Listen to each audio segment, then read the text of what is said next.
அது விடுங்க சதீஷ். நான் ஒரு ஒரு நையாண்டி ஒரு படத்தை பார்த்தேன். இந்த பக்கம் வந்து அண்ணன் மு க ஸ்டாலின் நிற்கிறாரு, இந்த பக்கம் ஒரு கயிறு பிடித்து கொண்டு அண்ணன் எடப்பாடி நிற்கிறாரு, நடுவுல விஜய் நிற்கிறாரு. விஜய் பேண்ட் கீழே அண்ணன் சீமான் வந்து பட்டாசு விடுறாரு. இது என்னவா இருக்கும்? கயிறு இருக்குதுங்க.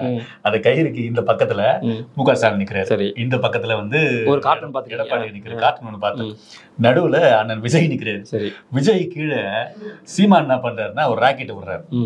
இது எனக்கு பார்த்த உடனே அந்த கார்ட்டூன் ஒரு சமூக ஊடகத்தினுடைய அந்த மேல் டிஜிட்டல் தான் பார்த்தேன். இதை பார்த்த உடனே எனக்கு அப்படியே மனசுலாம் பகீர் ஆயிடுச்சுனா இது மாதிரி போட்டுக்கிறேன்னு சொல்லி அண்ணன் விஜய்க்கு வந்து இந்த திருச்சி மீட்டிங்ல பேசும்போது மைக் எடுத்தார். இருங்க மைக்கை நான் செக் பண்ணிக்கிறேன். ஏன்னா மைக் எடுக்கும்போது அனில் குஞ்சு கட் பண்ற போது பயம் இருக்கலாம். செந்தில் பாலாஜி இருப்பாரோ நான் கேட்கறேன்னா, ஆம்புலன்ஸுக்கு வழி இல்லைன்னு சொல்லிட்டு எடப்பாடியோட கட்சி அதிமுகவை சார்ந்தவர்கள் கலடா பண்ணாங்க அப்படின்னு சொல்லிட்டு எவ்வளவு பேசுனீங்க. தாவேக்காரர் எவ்வளவு பேசுனீங்க. இன்னைக்கு உங்களோட கூட்டத்துக்கும் ஆம்புலன்ஸ் வரும்போது அந்த ஆம்புலன்ஸ் மீது நீங்க கடுமையான விமர்சனம் வைக்கிறீங்கல்ல, கரண்ட் போது விமர்சனம் வைக்கிறீங்க. அப்போ உங்களுக்கு நடந்தா வந்து ரத்தம், அவங்களுக்கு நடந்தா தக்காளி சட்னியா? நான் கேட்கறேன்னா யூரோ துண்டு சீட்டுக்கு மாத்து தத்திங்க. நான் சொல்றேன் உங்களால தாங்க அவர் வந்திருப்பாரு.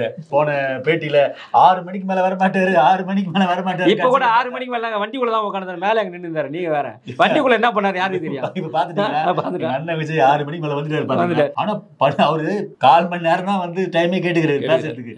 தமிழக அரசு நயாண்டி அடி இன்னும் 5 நிமிஷம் கூட எடுத்துக்கிறேன் நாட்டுக்கு. இன்னொன்னு என்ன தெரியுமா, அவர் இன்னொன்னு சொல்லுது, முட்டா போயாங்க. அந்த விஜய் மாதிரி ஒரு முட்டா போயில பார்க்கவே முடியாது. முட்டாள் தற்கூறிங்க அவன். கேளுங்களேன், அவர் பேசுறாரு வாக்கு திருட்டு நடந்து விட்டதுன்னு. வாக்கு திருட்டு நடந்ததுன்னு எங்க நடந்துச்சான்? அவர் நடந்துச்சான். டேய் நீங்க வா, உனக்கு உன்னை கூப்பிட்டு விஜயை கூப்பிட்டு நிக்க வச்சு, டேய் உனக்கு இது தெரியுமா, என்னது உனக்கு வந்துட்டு வாக்கு சீட்டு நானு தெரியுமா, உனக்கு வந்துட்டு ராகுல் காந்திக்கே தெரியல, ஜனாதிபதிக்கு வாக்கு சீட்டு போடும்போது கிட்ட போயிட்டு பாவம் அந்த அம்மா யார் பேர் தெரியல எனக்கு, அவர்கிட்ட கேக்குறாரு, நீ என்கிட்ட கேட்காத, நீ அங்க போய் கேளு. பூத் ஏஜென்ட் என்ன தெரியுமா, பிஎல்ஏ தெரியுமா, உனக்கு என்ன தெரியும்? இந்த வாக்குச்சீட்டை பத்தியோ இந்த முகவர் பட்டியலை பத்தி உனக்கு என்ன தெரியும்? அவருக்கு துண்டு சீட்டு பத்தி தெரியும், எதுவுமே தெரியாதுங்க. இவ்வளவு பேப்பருங்க. நம்ம மு க ஸ்டாலின் ஐயா அவர்களும் மிஞ்சிட்டாருங்க. திருப்புரர் அவர் என்ன பச்சு தெரியுமா, இவங்க தேர்தல் வாக்குறது எல்லாருக்கும் தெரியுமா. இது கொடுத்தீங்க, செஞ்சீங்களா, சொன்னீங்க. நான் என்ன கேக்குறேன், சரி ரைட். இப்ப என்ன சொல்ற, அவங்க என்ன சொன்னாங்க, நீட் தேர்வு ரத்து பண்ற சொன்னாங்க, ரத்து பண்ணல. நீ என்ன சொல்லிரணும், நான் வந்தா ரத்து பண்ணு சொல்லிரணும். ஏன் பண்ணல? ஏங்க ஒரு நிமிஷம் இருங்க. இப்போ சிம்பிள் பாத்தீங்களா, நீட் தேர்வுக்கு மன்னிப்பு கேக்குறாரு ஸ்டாலின். அவர் பேர் மன்னிப்பு முதல்வருங்க, தெரியாதா உங்களுக்கு? ஏற்கனவே நிறைய விஷயத்துக்கு மன்னிப்பு கேட்டாரு. 505 வாக்குறுதிகள் இருக்கு, அதுல வந்து 50% நிறைவேற்றல. பிரியாணி கடைக்கு தான் மன்னிப்பு கேட்டாரு. அஜித் குமார் மரணத்துக்கு மன்னிப்பு கேட்டாரு, அவங்க அம்மா கிட்ட போன் பண்ணி. போன்ல மன்னிப்பு கேட்டாரு.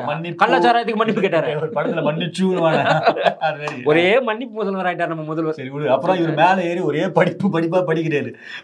இல்ல படிக்கிறத விடுங்க. ஆமா பெரம்பலூருக்கு வரல.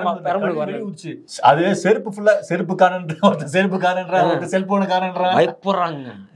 பொதுமக்கள் பயப்படுறாங்க. இது விஜய் வந்தாலே பொதுமக்கள் பயப்பட ஆரம்பிச்சாங்க. இருங்க, இவ்வளவு மாநாட்டுக்கு நீ போனதும் தெரியல, வந்ததும் தெரியல. அந்த இடத்துல நீ இறங்கி போனா 10 நிமிஷத்துல போயிட்டு இருக்கலாம். எந்த கார்ல போலாம். இதுல என்ன தெரியுமா, அவர் வேணும்னே கூட்டத்தை சேர்க்கணுன்றதுக்காக பொறுமையா நடக்க போறாங்க. அந்த இடத்துல மீட்டிங் முடிஞ்சிச்சுங்க. மீட்டிங் முடிஞ்சிட்டா கிளம்பி போக வேண்டியதானே. 3 பேர் முன்னாடி நடக்கிறானுங்க. ஒரு பாயிண்ட்ல மக்கள் எல்லாம் பாவம் வெயிட் பண்றாங்க. நீ அப்படியே பொறுமையா வண்டி வேணும்னு மக்கள் கூட்டணும். அது யாரும் செய்யல. இங்க இருந்து போனா ஒரு விளங்காட்டால நிர்மல்குமார் அவன் இந்த ஆடு வச்சு 2 பேரும். இன்னொரு கதை தெரியுமா, ஏன்னா அண்ணன் ப்ரூசிலியானுக்கு வந்து புசிலியான் போதை தெரியல போல நீட்டானுங்க யாருக்குள்ளே போதை ஏற்படுத்திட்டாரு. ஏன்னா இவரு டிராவல் பண்ண அப்புறம் கடைசியில பார்த்து விஜய் பார்த்துருப்பாரு, இவனுக்கு இதுக்கு மேல அத்த பாயிண்ட் கூட்டு போனா என்ன அசிங்கப்படுத்துவாங்க. இவ்வளவு சீக்கிரம் 6 மணிக்கு டைம் ஆயிட்டு இருக்குங்க அவருக்கு. அதுக்கு டைம் ஆயிட்டு இருக்கும். அது இல்லாம அவரு சில விஷயம் அவரால் இருக்க முடியாது. அதுவும் அண்ணன் சீமா சொன்னாரு, என்னடா டிவி நீ மட்டும் டிவி. நான் சொல்றேன் விஜய் அவர்களுக்கு, நீ முதல்ல சீமானுக்கு ஒரு தக்க பதிலடி கொடு, அப்புறமா நரேந்திர மோடி கிட்டே ஸ்டாலின் கிட்டே போவேன். சீமானுக்கு டெரர் ஆயிடுச்சு. இப்போ அவர் கட்சியில இருந்து எல்லா புள்ளிகளும் போயிடுச்சு, அங்க போயிடுச்சு. இப்போ விஜய்க்கு போயிட்டாங்க. இப்ப அவர் நினைச்சிருந்தாரு, என் தம்பி வந்து நானும் நடிகை, என் தம்பி வந்து என் கூடவே வந்துருவான். அவர் அதான சொன்னாரு. தமிழகத்தில் அவர் தான் சூப்பர் ஸ்டார், இத்தனை கோடி ரூபாய் சம்பளம் வாங்குறாரு. அதெல்லாம் விட்டு என் தம்பி வரானா வரவேற்கிறேன். அப்போ வரவேற்ற வாங்கி இப்ப வேணா போ இவ்வளவு பணிவர் வந்து தட்டினாங்களா கதுவை. அப்ப இவரை மட்டும் சீமான மட்டும் தட்டுறாங்களா வாங்க வாங்க வாங்க வாங்க. ஆனா விஜய் அண்ணன் இவங்க 2 பேருக்குள்ள திரும்ப போட்டிங்க, இங்க இருக்கிறவன் அங்க போயிடுவான், அங்க இருக்கிறவன் இங்க வந்துடும். இந்த 2 பேருக்குள்ளதான் போட்டி. ஆனா இதனால நம்மளுக்கு ரொம்ப லாபங்க. ஆமாங்க, நமக்கு பாஜக கூட்டணி அடிச்சு தூள் கிளப்பி வருவானுங்க. அதாவது 2026 தேர்தல் அது என்டிஏக்கான தேர்தல். சரி, தேசிய ஜனநாயக கூட்டணி வெற்றி பெறக்கூடிய தேர்தல். கடைசி அந்த கார்ட்டூன் விட்டீங்களா? எதுக்கு அந்த இதுல வந்து கார்ட்டூன் வச்சிருப்பாரு தெரியலையே.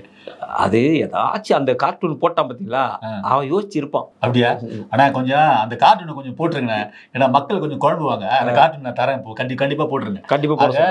2026 அண்ணன் விஜய் மறுபடியும் படத்துக்கு தான் நடிக்க போறா இல்ல வையாபுரி மாரி ஆயிடுவாரா? விஜய் முதல்ல ட்ரைனிங் எடுக்கணும். பிரஸ் முன்னாடி எப்படி பேசணும்ல ட்ரைனிங் இருக்கு. பிரஸ் தான் உள்ள நீட்டுறாங்க, அத கண்ணாடி மூடிட்டாரு. ஏன்னா எதனா ஏடா கூடமா கேட்டா பதில் சொல்ல தெரியாதுங்க அவனுக்கு. பேப்பர் அங்க கசி தூக்கி போட்டு அப்புறம் குண்டு பேப்பர் வேற இல்ல, திடீர்னு எதனா ஏடா கூடமா கேட்டா என்ன பண்றது? அதுவும் வாக்குச்சீட்டு திருட்டுன்னு உனக்கு என்ன தெரியும்? வாக்குச்சீட்டு திருட்டை பத்தி அவனே போய் சொல்லிட்டான்னு ஒரே காரியம் இல்லை. போன வாட்டி நீங்க வந்து 6 மணிக்கு மேல வரமாட்டேன்னு சொல்லி நாங்க பேட்டி கொடுத்தோம். நீங்க 6 மணிக்கு வந்துட்டீங்க. இந்த வாட்டி நாங்க ஒரே கதையை சொல்றேன். ஜெயலலிதா அம்மா நீங்க பாத்துக்கிறீங்களா, போயஸ் கார்டன் மேல ஒரு மைக் கொடுத்துருவாங்க, பிரஸ் மட்டும் எங்க நிற்பாங்க, கீழே நிற்பாங்க. அது மாதிரி ஆச்சு பணியூர்ல. இப்ப வீட்டு மேல நின்னு ஒரே ஒரு மைக் எடுத்துக்கின்னு நீங்க பிரஸ் மீட் கொடுங்க, அவன் கேட்கற கேள்விக்கு பதில சொல்லுங்க. அதாவது நீங்க எழுதி கொடுத்து மக்கள் கேட்கலாம், ஆனா மக்கள் என்ன நினைக்கிறாங்கன்னு சொல்லி மீடியாக்கள் கேட்கும் பொழுதுதான் உங்களுக்கு புரியும். பதில் சொல்லுங்க. ஒண்ணும் இல்லைங்க, மீடியாக்காரன் வாக்கு திட்டு நான் கேளுங்களேன், தெரியாது. அவங்கள குழப்பமா இருக்கும். நீட் தேர்வுல கட்டாக மாறி எவ்வளவு கேளுங்களேன். இருங்க, நம்ம சீமானாச்சு ஒரு வாட்டி ஒரு கேள்விக்கு 2 கேள்விக்கு 3 கேள்விக்கு கம்முன்னு இருப்பாரு. 4வது கேள்வி நீ எந்த டிவி. ஆனா விஜய் என்ன பண்ணுவ தெரியுமா?